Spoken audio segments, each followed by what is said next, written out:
Today's word is stupendous. You need some encouragement. We really love listening to you guys. You need some inspiration. Love your podcast. Wonderfully inspiring as I think about my marriage. Stupendous marriage encouragement. You're listening to the Stupendous Marriage Show. Howdy, howdy, howdy. Welcome to the Stupendous Marriage Show. I'm Stu Gray. Hey, I'm Lisa Gray. This is a show where we encourage you in your marriage. We hope that's what we do, and we do that by answering your emails. You send them our way. The email directly to us on air at stupendousmarriage.com. You can also text us if you would like to do that. If you've got a short question, 1-615-592-1060, or the big blue button on our website at stupendousmarriage.com. All these ways for you to email to us so we can do this show. Yes, absolutely. So, hey, last week we talked about your awesome, exciting birthday present. Yes. That you're going to see Kiss in concert. Yes. That has happened. Yes. How was it? I had a lot of fun. Awesome. It was really cool. We were inside the building, so that was good. Yeah. We were high up and far away, so they were little people. But no, That's funny. It was really awesome. I went with a friend of mine from church, and just lots and lots and lots of fun. Lots of fire and pyrotechnics and explosions and fireworks and. I mean, they were shooting fireworks out of guitars. It was. Oh, that's so awesome. It was awesome. One, I didn't realize that they all had names. I didn't know that. You mean their characters? Their character names, yeah. I just knew them as the real names, if I knew that at all. Right. Otherwise, I just knew them as Kiss. So were they all painted, like, in their characters? They were. Okay. And then we were talking about, like, their age and stuff. Like, how old are these guys now? Yeah, okay, so they... No, their message isn't the most wholesome in the whole wide world. I just wanted to clarify that. Yes, I know that. But there was this sentimental thing in me. It's like, I just want to see these guys perform because I've believed all the hype. You know what I mean? Mm-hmm. And actually, I wrote about that a little bit in our email on Saturday. Things you can learn about your marriage from Kiss. From guys who wear painted right, things. absolutely. And so they're all late 60s. Okay. Gene Simmons is 69, I believe. And this End of the Road tour is supposed to go on for several years. They want to hit every city that they've ever gone to. Oh, that's and so awesome. do like a finale, hey, this is the last time we're ever going to be here. Yeah. Plus every city that they haven't been to. I mean, he'll be 72 when they're done. And I saw this interview with them, and you don't think about it, but they do wear 8 or 9-inch heels. He's wearing this big old. Who's he? Gene Simmons. Okay. His character is the demon. Ha ha ha! And everybody knows him because he kind of. Well, he did that TV show. He did TV show. Yeah. Yeah. He's kind of like the most vocal of all four of them. Yeah, and probably most seen because I didn't know really anything about them other than just they were Kiss and till he did that TV show, and then we used to watch that, and I actually kind of got to where I liked him. That also wasn't a great show, but funny, I mean, it was interesting to watch, and obviously it was. I'm sure he's a lot of acting on there, but it kind of showed a little bit more of his personality than what he can from stage. Yeah, but he wears this looks like coat of armor. Right. And that's they're playing these big old guitars and they're dancing around in these big heels and leather. And he says they wear about 20 pounds worth of stuff, each of them, because their costumes are very, very heavy. Then we're sitting far away in this auditorium, right? And the flames that they're shooting and the fireworks, we could feel the heat. We were crazy hundreds and hundreds of feet away. And I can't imagine what they're feeling on stage. I mean, they're in it. And we felt it hundreds of feet away. It was crazy. Yeah. So the things that they do, it was a lot of fun. They are hype men to the max, and they believe all of their marketing. Oh my gosh, it's really funny. I had a friend tell me, I can't remember who it was that she saw in concert, but it was somebody in that age group. And like the Stones. Right. And she said that he was out there and he would just be all in, just going all in. And then I guess she was backstage or something. He would go backstage and like get oxygen. I mean, not literally get oxygen, but just be like, okay. And I'm like, I feel that way just thinking about these guys in Kiss doing all that. I'm like, no way could I put on 20 pounds of leather and go stand on a stage with all the lights and the fire and That's just so crazy to me. Now, what about the audience? Because I didn't ask you about that. Like, Mhm. were there a lot of people crazy dressed up? I saw several. Okay. There were several people dressed in makeup. There was a guy sitting 3 rows in front of us who was full on Gene Simmons mode, Oh my dressed gosh. up, and he That's had the awesome. big bat wings costume. And there were several kids there were kids there, which is crazy to me. What? Dressed up. Well, again, the sentimental factor, it's like, oh, I grew up with these, so my kids should experience them. But the message that they bring is not one for kids. So I was a little disturbed by that. Yeah. But yes, there were kids dressed up and face paint, and I saw tons of Kiss t-shirts, years and years. They've been doing it 45 years. Wow. I mean, they are That like is the Rolling crazy. Stones Yeah. and the Eagles, and they were one of these bands that came out late 60s, early 70s, and have been doing it and doing it and doing it in various forms.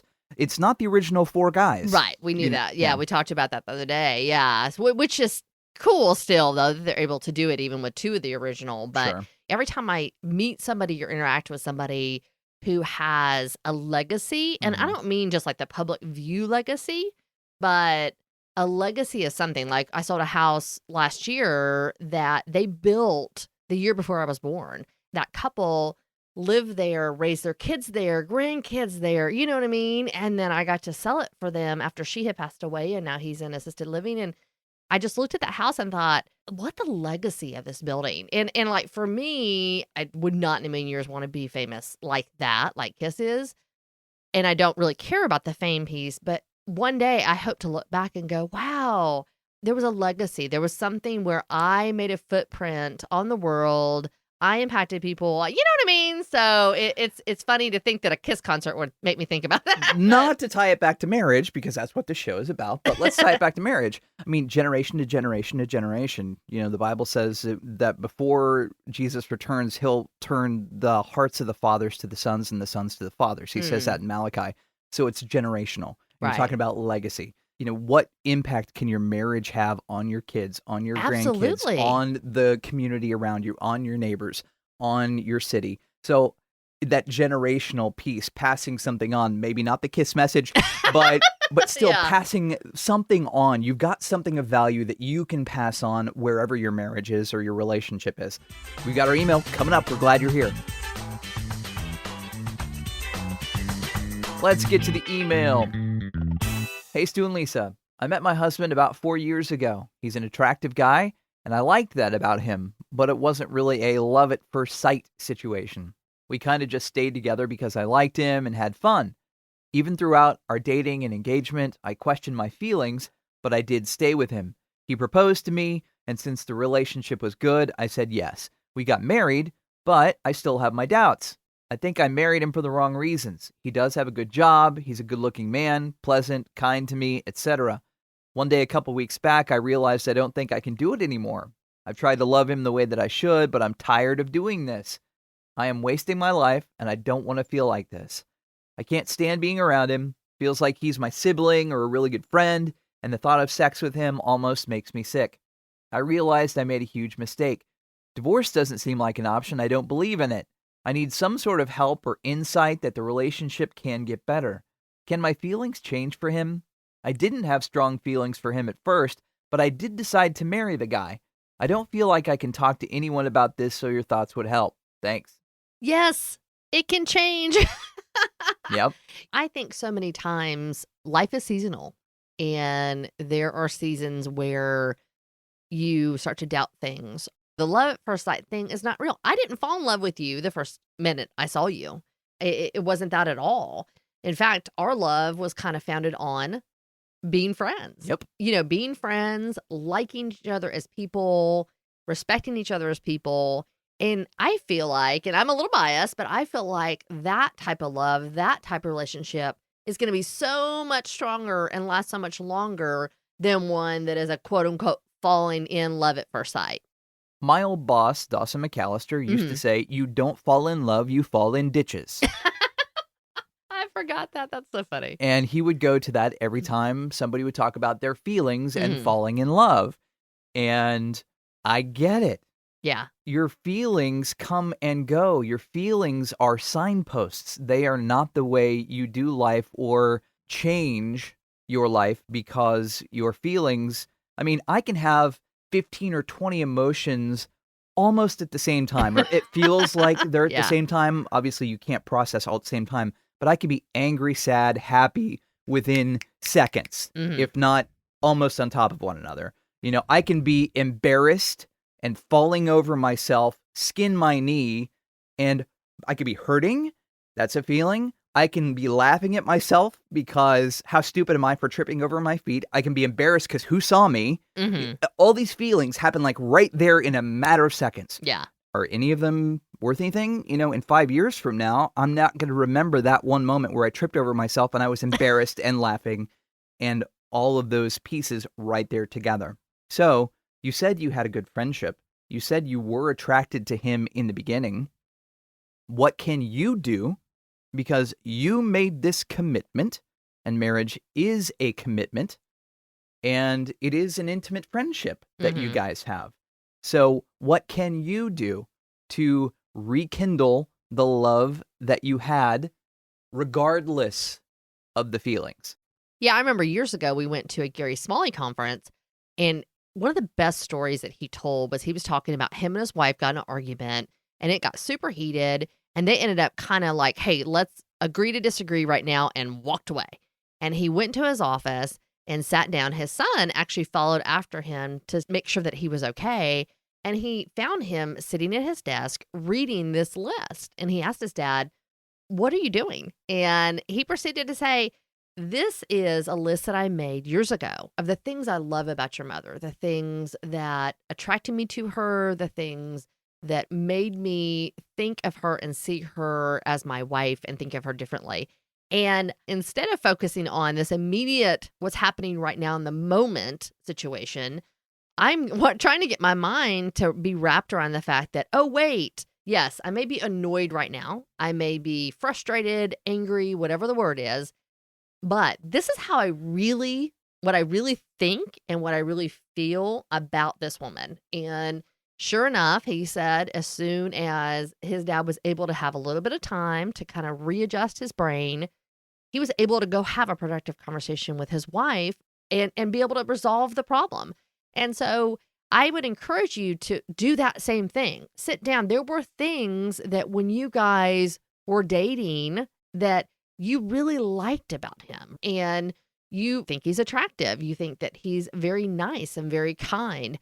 Focus on those things. And anytime a thought that comes into your head that goes, yeah, but it wasn't love at first sight, that thought is probably from the enemy. It is probably some spirit trying to cause division in your marriage. And you've got to fight against it and go, you know what? I made this commitment.